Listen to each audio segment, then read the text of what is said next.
జరిగిందో చెప్పండి. పెట్టపాటి పుల్లారావు గారు అసలు ఇంటర్నల్గా ఏమి జరిగి ఉండొచ్చు? ట్రంప్ అంత ఈజీగా ఒప్పుకున్నాడంటే నమ్మశక్యం కావటం లేదు. ఒకటి ట్రంప్ ఏమి రహస్యంగా చేయలేదే. ఉమ్, గత 10-15 రోజులు బట్టి ఇరాన్‌కి వార్నింగ్ ఇచ్చాడు.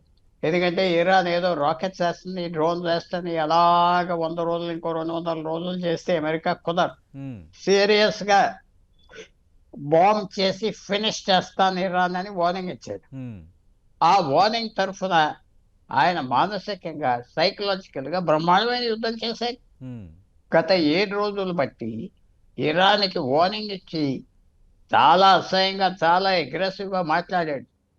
ఇరాన్ నాయకత్వం అర్థం చేసుకున్నారు. సీజ్ ఫైర్, సీజ్ ఫైర్ అంటే యుద్ధం ఆపుచేయి. ఉమ్, యుద్ధం ఆపు చేయటానికి నిన్న సాయంకాలం వాళ్ళ టైం, మన టైం రాత్రి 10 గంటలకి ట్రంప్ అన్నాడు, ఇంకేం కుదరలేదు, నేను చేయబోయే పని చేస్తా, ఉమ్, కానీ ఇంకా 3 గంటల టైం ఉన్నదన్నారు. ఒప్పుకున్నారు. ఏంటి ఒప్పుకున్నది? యుద్ధం ఆపు చేసి మాట్లాడటానికి. ఉమ్, అంతే. యుద్ధం ఎందుకు ఆపు చేయాలి ట్రంప్‌కి? ఓకే. యుద్ధం ఆపు చేస్తే ఆయన అన్న మాట ఈవేళ కొన్ని సర్దుకోవచ్చు కదా! ఓ వారం రోజులు, 10 రోజుల్లో మళ్ళీ అమెరికా అంతా సర్దుకుంటాది. ఉమ్, స్ట్రాటజీ సర్దుకుంటాది, సరుకులు తెచ్చుకుంటాది. ఆయనే చెప్పాడు. యుద్ధం ఆపు చేశాక తర్వాత ఆయిల్ ధరలు పడిపోయినాయి కదా! ఉమ్, ఇలా వారం 10 రోజులు ఆయిల్ ధరలు పడిపోతే ప్రపంచ ఎకానమీ మళ్ళీ సర్దుకుంటాది. ఓకే. కొత్త ఆయిల్ కూడా, కొత్త గ్యాస్ కూడా కొత్త ప్రాంతాల నుంచి వచ్చి మార్కెట్‌లోకి అందిపోతాది. ఉమ్, దూర దూర ప్రదేశాల నుంచి రావటానికి టైం పడుతుంది. టైం అంతా తగ్గుతది. ఓకే. ఆయన ఇచ్చిన వార్నింగ్‌కి ఇరాన్ ఆలోచించుకొని మధ్యవర్తి పాకిస్తాన్ అవనే, ఎవరవనే ఆప్ చేశారు. ఉమ్, ఇరాన్ ఏమంటుంది? మేము యుద్ధం ఆప్ చేయం. ఒకే అగ్రీమెంట్ కావాలి. మాతో మళ్ళీ మీరు యుద్ధం చేయరు ఓకే. అని కావాలి. ఉమ్, అదేమి ఇవ్వలేదు కదా ట్రంపు. ఉమ్, ట్రంప్ ఆప్ చేసేది దేనికి? ఆళ్ళు సర్దుకోటానికి. యుద్ధం ఫోర్స్ ఒకసారి ఆగిపోగానే తెహరాన్ బాగా దెబ్బతిన్నది. మళ్ళీ ఆ స్పిరిట్ రాదు. ఉమ్, మళ్ళీ యుద్ధం రిజల్యూమ్ చేయటం కష్టం. హార్మోజ్ జలసంధి అది ఇంకా అవన్నీ ఈ డిస్కషన్స్‌తో జరుగుతాయి ఓకే. ఈ 2 వారాల్లో. సో, ట్రంప్ ఏమి నష్టపోలేదు. ఉమ్, యుద్ధం ఆపేసాడు. మాట్లాడటానికి ఆళ్ళు టైం అడిగారు.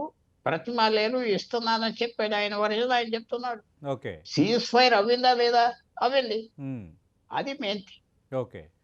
అంటే పుల్లారావు గారు మనం చూసాం ఆల్రెడీ అమెరికాలో దాదాపు 50 మంది వరకు ఎంపీలు ట్రంప్‌ని దించేయాలని డిమాండ్ చేస్తున్నారు.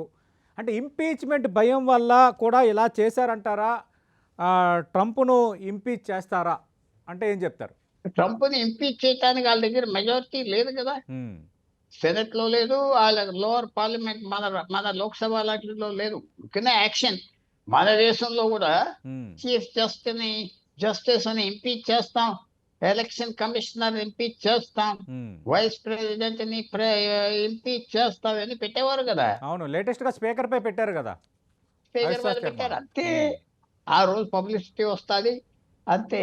అది తీసి పారేస్తారు. ఓకే. ఇంపీచ్ చేసే పరిస్థితి లేదు. హ్మ్. ఆ మెజారిటీ లేదు. ట్రంప్ ఇప్పుడు ఎందుకు లెక్క పెడతాడు? ఆయనకి టైం ఉన్నది. హ్మ్. చేసే పని చేస్తున్నాడు. హ్మ్. ఆయన మీరు చిన్న పాయింట్ మీ మైండ్‌లో పెట్టుకోవాలి. అక్కడ శ్రీనివాస్ గారు కూడా అంగీకరించొచ్చు. సార్. ఇజ్రాయెల్, అమెరికా, అమెరికా ఇజ్రాయెలే కాదు. హ్మ్. వీళ్ళ వెనకాల 5 దేశాలు ఉన్నాయి. సౌదీ అరేబియా, హ్మ్. ఖతార్, కువైట్, ఒమాన్, దుబాయ్ ఆ దేశాలు. హ్మ్. ఆళ్ళ ఫ్యూచర్ ఏంటి? ట్రంప్ యుద్ధం ఆప్ చేసా ఎళ్ళిపోతున్నాను అంటానికి కుదరలేదు. అవును. యుద్ధం ఆళ్ళ తరఫున తేలాలి. హ్మ్. ఇరాన్ ఓడిపోవాలి. రైట్. లేకపోతే ఆళ్ళు సర్వైవ్ అవ్వరు. రైట్. ఆళ్ళని తీసేయటానికి 2 వారాలు పోస్ట్‌పోన్ అయిందంటే ఏదో ఒప్పుకుంటారు. హ్మ్. వాళ్ళు సేఫ్‌గా ఉండి కంటిన్యూ అవ్వాలి. ఇప్పటికి 70 సంవత్సరాల, వాళ్ళు దాదాపు 90 సంవత్సరాలు ఆళ్ళ కుటుంబాలు పరిపాలిస్తున్నారు. సో, హ్మ్. అది కూడా ఉన్నది. ఓకే. ఇప్పుడు జరిగిందేంటి సైకలాజికల్‌గా యుద్ధం ఆగింది. హ్మ్. యుద్ధం ఆగాక ఆళ్ళ దేశంలో ఆళ్ళు ఆలోచించుకుంటారు గదా! అవును. ఇరాన్‌లో ఏం డ్యామేజ్ అవ్వదు. బ్రిడ్జిలు పోయినాయి, అయిపోయినాయి. నాయకులను చంపేశారు గదా! రైట్. 100 మంది నాయకులను చంపేశారు గదా! హ్మ్. ఎవరు పరిపాలిస్తున్నారు దేశం ఈవేళ? ఆర్మీ పరిపాలిస్తుందా ఇరాను? లేకపోతే వాళ్ళ ఇస్లామిక్ ముల్లాస్ పరిపాలిస్తున్నారా? అందరూ అనుకుంటున్నారు ఆర్మీయే పరిపాలిస్తున్న ముల్లాని పక్కన తోసి పారేశారు. ఓకే. ఇది బయటకొస్తాయి. హ్మ్. సో, 2 వారాల టైంలో ట్రంప్‌కి అడ్వాంటేజ్ ఏంటంటే, ఆయన ప్లాన్‌లు, ఇరాక్ అదే ఇజ్రాయెల్ ప్లాన్‌లు, ఈ దేశాలు ప్లాన్ చేసుకుంటారు. హ్మ్. కొత్త యుద్ధం తయారు చేయడానికి అవుతారు. ఆయిల్ మార్కెట్ 10 రోజులు చల్లారుతాది. చాలా పెద్ద విషయాలు కదా. ఓకే. అది మళ్ళీ ఇరాన్ యుద్ధానికి మళ్ళీ ఆ మషిన్ తిప్పటానికి అంత ఈజీ కాదు. రైట్. చాలా ఈ టైం అమెరికాకి కావాలి. ఓకే. టైం తీసుకున్నారు. ఇప్పుడు మాట్లాడుకుంటారు. హ్మ్. 2 వారాల్లో ఏమవుతుందో మనం చూడాలి. రైట్.